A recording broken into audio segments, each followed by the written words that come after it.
Hi there, this is Sean, the Honest Book Reviewer, with another video. In this video, we're discussing not just one book, but 8 books. And these 8 books are books that I've rated as 1 star on Goodreads. I went back through all my Goodreads history, which is only since late 2019, because I didn't use Goodreads before then. I only have 8 books that I've rated as 1 star. I thought I'd have more, but I think it's because at some point in the last couple of years, I decided to only rate books as 1 star if I didn't finish them. But since I made that decision, I haven't rated a book as 1 star. So I might have to rethink that and change that around, because I don't put books aside once I start. I very rarely do that. That's a problem, and I think it's something I need to stop, because I do read a lot of books that when I get to the end of it, I haven't enjoyed it very much. But I just find that if I start a book, I have to keep reading. I can't stop it. So unfortunately, I've only got 8 books as 1 star on Goodreads. I think I'll make a change. So maybe in the future, there'll be more books there with 1 star. I will think about that. So let's get started on this video. The 8 books that I've listed on Goodreads as 1 star reads. The first book that I'll mention is Echo Burning by Lee Childs. A couple of years back, I decided to get on a bit of a Lee Childs kick. I think it's because people I knew encouraged me to try Lee Childs, that I might like those books. Wasn't too sure, and it just happened that at some charity book sales, I found quite a lot of them, so I was just grabbing them because they were $1 each. So I grabbed quite a lot of them, and then what I didn't have, I was just getting from the library. They were slotted in to the series where I didn't have those books. The first couple of books I thought were okay. They weren't too bad. But as I went through the series, it just started getting progressively worse and very repetitive. And I was getting a bit tired of the Jack Reacher character. When I got to this book and read this book, it was just a book of nonsense, really.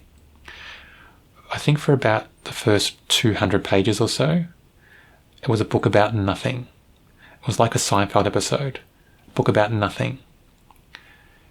It was all about just Jack Reacher trying to figure out if this new woman that he's come across is a liar or not. That was basically the first 200 pages. After that, it didn't improve much at all. For a Reacher novel, it was very little action. There were a couple of little arguments, I think. That was about it in the book. And then we saw Jack Reacher learn to ride a horse. That was the rest of the novel. It was a complete waste of pages. It shouldn't have been printed, in my opinion.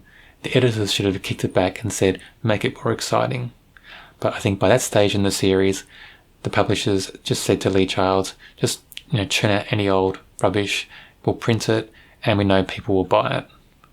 So I think that's what happens in some of these series as they progress for so long. I lost interest in this series. I'm not sure when I lost interest, to be honest, but I did lose interest as I went along, and I stopped reading the series. And I think that even some of the books I picked up at charity book sales, I gave away to family to read because I just couldn't be bothered reading them anymore. The second book I'll mention really surprised me when I saw it on my list as a 1 star read, because Kathy Reichs is one of my favourite authors. Temperance Brennan is one of my favourite characters in crime novels.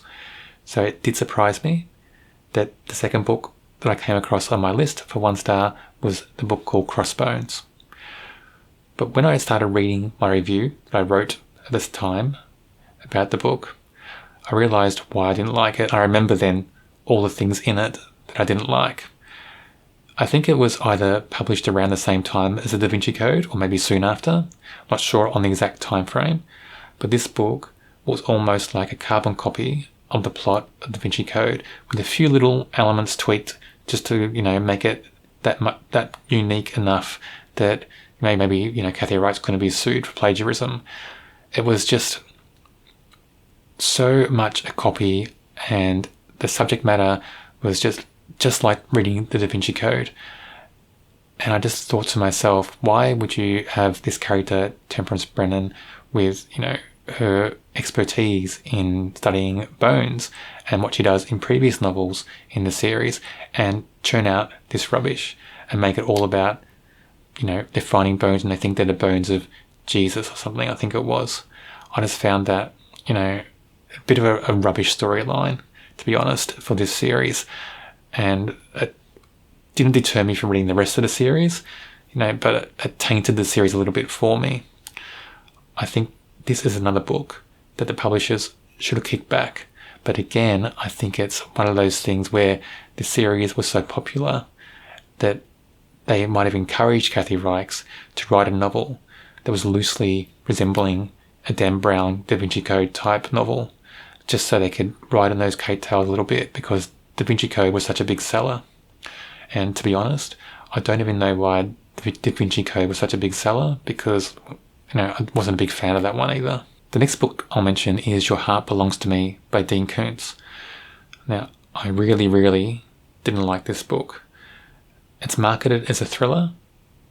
They should market it as a sleeping pill, because it will pull people to sleep. This is one of the Dean Koontz novels, later on in his career.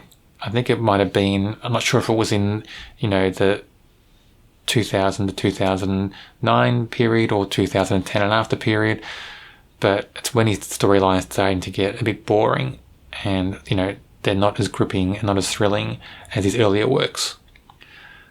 This book was just so mundane and so boring. It's very hard to put into words. The first section of the book is basically the main character develops a heart condition.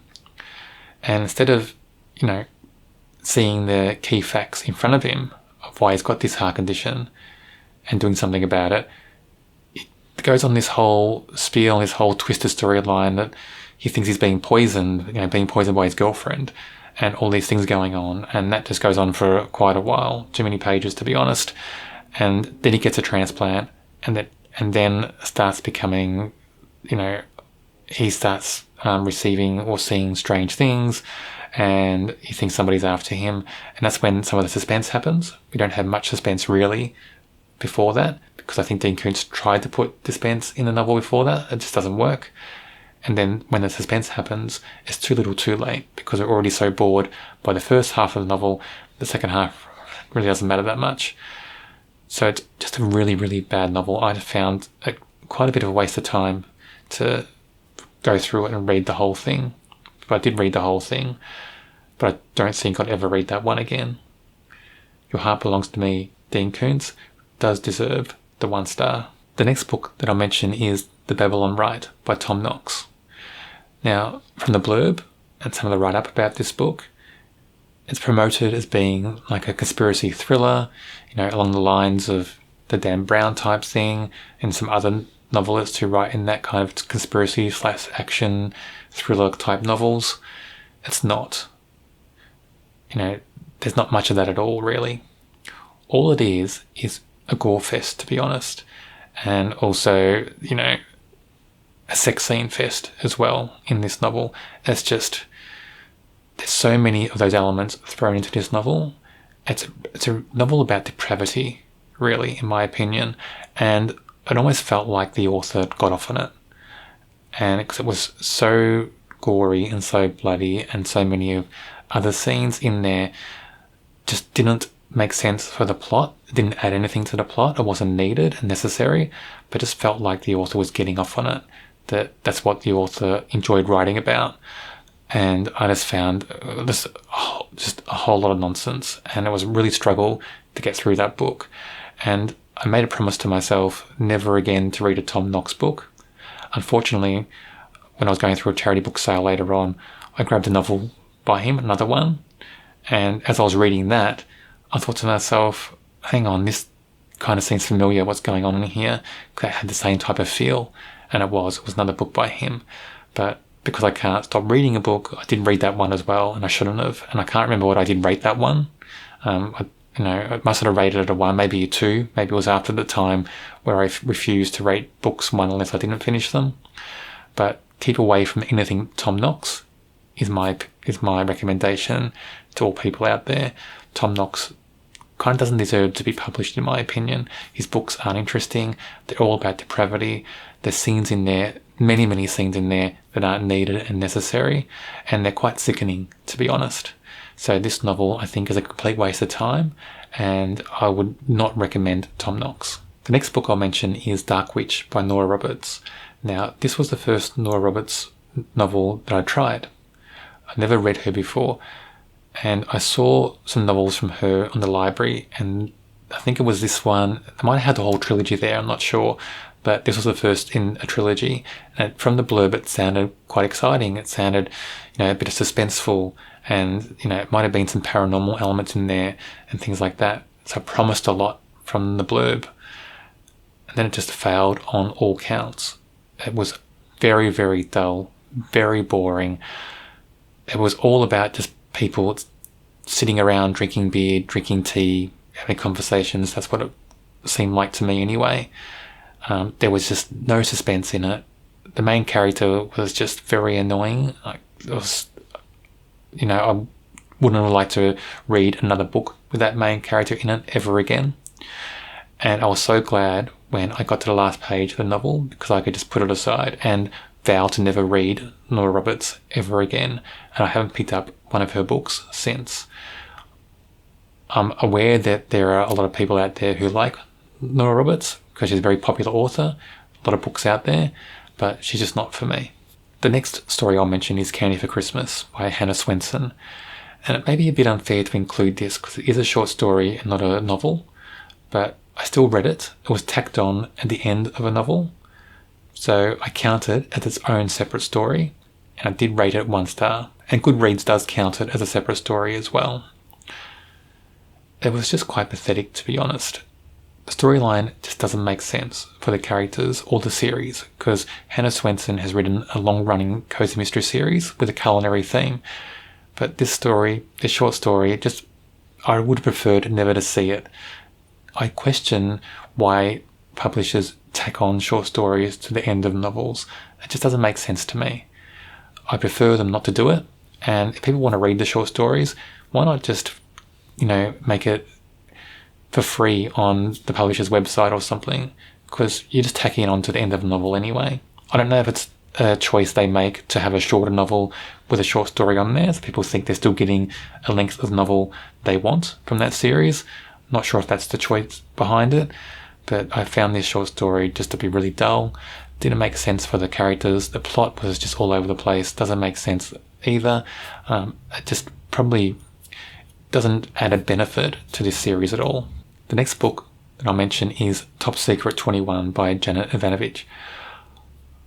I don't know why I've read so many books in this series, and if you're not sure what series it is, it's the Stephanie Plum series. So they're a crime series, but she also adds, or tries to add, I should say, a lot of humour into the books, and they're kind of like a cozy mystery, but there's some humour in there, but some really bad humour, really.